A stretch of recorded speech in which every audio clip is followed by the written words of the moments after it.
अल्लाह के रसूल को भी गुस्सा आता था, और इतना आता था कि आपकी गुस्से में आंखें लाल हो जाती थी और ऐसा लगता था जैसे किसी ने अनार का जूस, अनार का रसा नबी अकरम की आंखों में डाल दिया। लोग कहते गुस्सा हराम है, नाजायज गुस्सा हराम है, जायज बात पर आप गुस्सा कर सकते हैं। आपकी बेटी बेपर्दा घूम रही है, आप गुस्सा कीजिए, आपको कौन रोक रहा है? आपकी बीवी बेपर्दा घूम रही है, आप गुस्सा कीजिए, आपको कौन रोक रहा है? आपका 10 साल से बड़ा बेटा अगर मस्जिद में अजान की आवाज सुनकर नमाज पढ़ने नहीं जाता, आप उसको मारिए और उस पर गुस्सा होइए, यह गुस्सा जायज है। और गुस्सा जिंदों को आता है, जिंदों को आता है, मुर्दों को नहीं। ऐसे मौलवी बहुत मिलेंगे जो कहेंगे गुस्सा हराम है। भाई तेरे बाप का फतवा है गुस्सा हराम है? कहां से लाया तू? किस हदीस में आया? अगर गुस्सा हराम होता तो हजरत उमर को कभी गुस्सा ना आता, नबी अकरम को कभी गुस्सा नहीं आता। हाँ, ये कहिए कि नाजायज गुस्सा हराम है। गुस्सा कौमों की तब्दीली का जरिया बनता है, गुस्सा बीवी की इस्लाह का जरिया बनता है।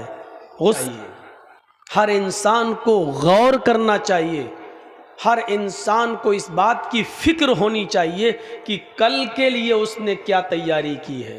कल से मुराद क़यामत है। देखिए किस तरीके से ताल्लुक़ को जोड़ा है, रब्त देखिए आप, कॉन्टेक्ट, कनेक्शन देखिए आप। पहली चीज क्या बताई? अल्लाह से डरो। और दूसरी चीज ये बताई कि हर इंसान को गौर करना चाहिए, सोचना चाहिए कि कल क़यामत के दिन के लिए उसने क्या कर रखा है। मतलब समझ रहे हैं आप? अल्लाह से डरोगे तो क़यामत के दिन यही डर काम आएगा। और अगर अल्लाह से डर कर इस दुनिया में ज़िंदगी नहीं गुजारोगे तो याद रखिए, रहना तुम्हें इस दुनिया में भी हमेशा नहीं है, ये ज़िंदगी भी तुम्हें हमेशा नहीं मिलेगी, और क़यामत के दिन भी फिर तुम्हें नजात नहीं मिलेगी।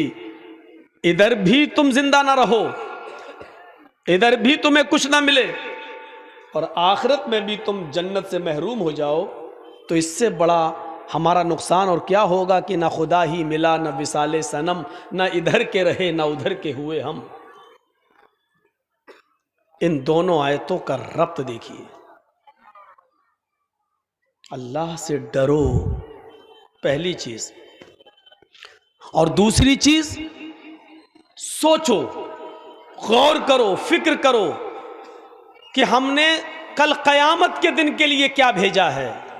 जो चीज हमेशा हमारे काम आएगी वो उस दिन के लिए हमने क्या किया। यानी हमारी अक्ल, हमारे दिमाग को झंझोड़ रहा है अल्लाह रब्बुल आलमीन की सोचने और समझने की सलाहियत अपने अंदर पैदा करो। फिक्र, जिस इंसान के अंदर सोचने की सलाहियत जितनी ज़्यादा मजबूत होगी, उस आदमी का ईमान और इस्लाम उतना ही ज़्यादा मजबूत होगा। हमारी सोच, हमारी फिक्र चेंज करती है, तब्दील करती है हमारी अमली ज़िंदगी को। मसलन सोचिए, एक मिसाल पर गौर कीजिए।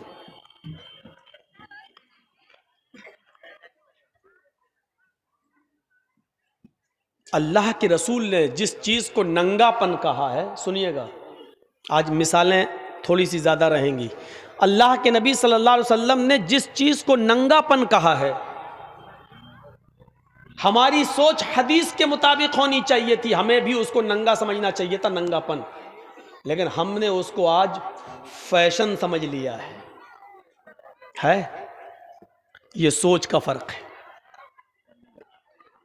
एक हदीस पढ़ता हूं, सुनिए। गीत बहुत सुन चुके हैं आप, कुरान और हदीस से हटी हुई बातें बहुत इस जलसे में हो चुकी हैं, सब मेरे कानों में पड़ रही थी और सब मैं सुन रहा था। कितना कुरान सुनाया गया और कितनी हदीसें सुनाई गई वो सब हमको मालूम है। अब जरा इधर आ जाइए, कुछ बातें कुरान और हदीस की भी सुन लीजिए। निसाउन कासियातुन आरियातुन माइलातुन व मुमिलात, ये मुस्लिम शरीफ की हदीस के अल्फाज हैं। नबी अकरम क्या फरमाते हैं, तुम देखोगे तुम्हारी जिंदगी में कयामत से पहले एक ऐसा जमाना आ जाएगा कि तुम अपनी आंखों से देखोगे निसाउन, ऐसी औरतों को, आरियातुन, जो कपड़े पहने होंगी, यानी देखने में कपड़े होंगे उनके जिस्म पर, कासियातुन, कपड़े पहने होंगी वो, आरियातुन, लेकिन हकीकत में वो कपड़े नहीं होंगे बल्कि वो नंगी होंगी। ये किसने कहा है? मुहम्मदुर रसूलुल्लाह सल्लल्लाहु अलैहि वसल्लम ने। ये जर्जीस और उसके बाप के घर की बात नहीं है, ये हदीस है। फिर से सुनिए, नबी का फरमान क्या है, तुम देखोगे औरतों को जो कपड़े तो पहने होंगी लेकिन हकीकत में वो कपड़े नहीं होंगे बल्कि आरियात, वो नंगी होंगी। माइलात, जब वो निकलेंगी अपने घरों से तो नौजवानों को अपनी तरफ माइल करेंगी, अपनी तरफ रिझाएंगी, अपनी तरफ आकर्षित करेंगी, अपनी तरफ खींचेंगी। वह मुमीलात, और जो नौजवान उनसे मुस्कुरा के बात करेगा वो उनकी तरफ भी माइल हो जाएंगी, वो उनकी तरफ भी आकर्षित हो जाएंगी। यानी दोनों तरफ से ये मामला होगा, ये उनकी तरफ माइल होंगी और लड़के इनकी तरफ माइल होंगे। और ये माइल होने की वजह क्या होगी? इनके लिबास, इनके कपड़े, इनकी ड्रेस, इनकी पोशाक, जिसको अल्लाह के रसूल ने क्या कहा, कपड़े तो पहने होंगी लेकिन नंगी होंगी। देखिए नबी ने क्या कहा, कपड़े तो पहने होंगी लेकिन नंगी होंगी। अल्लाह के रसूल ने हमें यह बताया कि हर कपड़ा पहनने वाली औरत कपड़ा पहने हुए नहीं है, वो नंगी। कुछ कपड़े ऐसे हैं जिनको पहनने के बावजूद भी औरत नंगी कहलाती है। आज तक हमने किसी औरत को नंगा कहा है? इसी जलसे में चलिए बाहर, आओ इसी स्टेज के बाहर चलते हैं,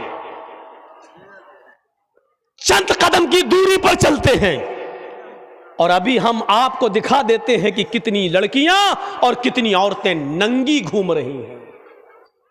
आप कहोगे दिखाइए मौलाना, और जिसको मैं दिखाऊंगा आप कहोगे नंगी कहां है, तो मैं आपको कहूंगा कि अल्लाह के रसूल ने इसी औरत को नंगा कहा है। कपड़े तो पहने होंगी लेकिन नंगी होंगी। अब मैं आपसे पूछता हूं कि अगर ये नंगी नहीं है तो इस ड्रेस को आप क्या कहोगे? आप कहेंगे ये फैशन है। साहब आजकल ये फैशन चल रहा है। देखिए सोच की फिक्र क्या हो गई है। नबी अकरम जिसको नंगा कह रहे हैं, हमारी सोच उसको फैशन कह रही है। इसलिए कुरान ने क्या कहा है, अल्लाह से डरो और सोचो, वल तंजुर, गौर करो कि तुमने कल कयामत के दिन के लिए क्या भेजा है।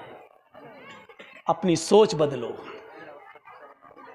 जब तक हम इन लड़कियों के इन कपड़ों को ड्रेस कहते रहेंगे, किसी एक औरत को आप नहीं सुधार सकते हो, किसी एक लड़की को राह रास्त पे नहीं ला सकते हो।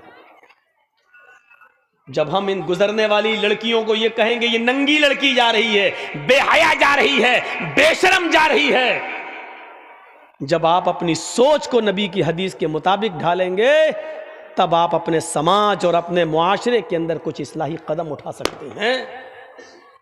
नहीं साहब, हम कैसे कहते हैं इसमें तो प्रधान की लड़की है, इसमें तो सरपंच की लड़की है, इसमें तो एमएलए की बेटी है, इसमें तो एमपी की बेटी है। यही तो मैं 20 साल से सुनाते आ रहा हूं कि जो जितना अमीर बाप है, मैं आपको एक पहचान बता रहा हूं आपको कि जिस लड़की के जिस्म पर जितना कम कपड़ा आपको दिखाई दे, जो जितने शॉर्ट कपड़े पहने हुए आपको मार्केट में और बाजारों में दिखाई दे, समझ लेना ये उतने ही अमीर बाप की बेटी जा रही है। ये पहचान है, ये पहचान है। वो बाप मेरी नजर में बखील और कंजूस बाप है जो अपनी बेटी को 5 मीटर का कपड़ा भी पूरा लाकर न दे सके। बखील है, कंजूस है और वो अपनी बेटी का सौदागर है। अल्लाह के रसूल ने ऐसे बाप को दयूस कहा है। और दयूस का माना जानते हो? सुनो, इस गुस्से की वजह आप खुद हैं, हम नहीं हैं।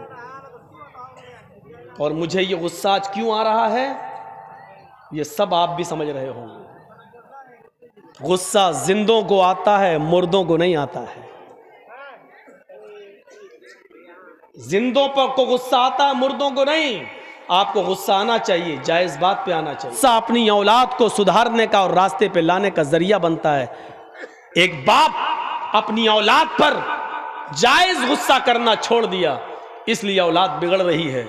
एक शौहर अपनी बीवी पर जायज गुस्सा छोड़ दिया, करना छोड़ दिया, इसलिए बीवी बिगड़ रही है। एक भाई अपनी बहन पर जायज गुस्सा करना छोड़ दिया, इसलिए बहनें आज आवारा घूम रही हैं। जायज गुस्सा कीजिए, जायज गुस्सों से इस्लाह होती है। सोच बदलिए, अपनी सोच। या अय्युहल्लज़ीना आमनुत्तकुल्लाह या अय्युहल्लज़ीना आमनुत्तकुल्लाह वल तंजुर नफ्सुम मा क़द्दमत लिगद। आई ईमानो वालो, तुम अल्लाह से डरो। यानी जो अल्लाह से जितना ज्यादा डरेगा वो इस दुनिया में उतना ही ज्यादा गुनाहों से बच बच कर चलेगा। और जितना इंसान गुनाहों से बच बच कर चलेगा, आखिरत के अंदर उतनी ही उसकी नेकियां बढ़ेंगी और वो जन्नत का मुस्तहिक होगा। इसलिए फरमाया अल्लाह से डरो। और हर इंसान को गौर करना चाहिए कि कल क़यामत के दिन के लिए उसने कौन सी तैयारी कर रखी है। कौन सी तैयारी? क़यामत से जोड़ा है। हमें इस दुनिया में हमेशा नहीं रहना है। इस चीज को जरा सोचिए और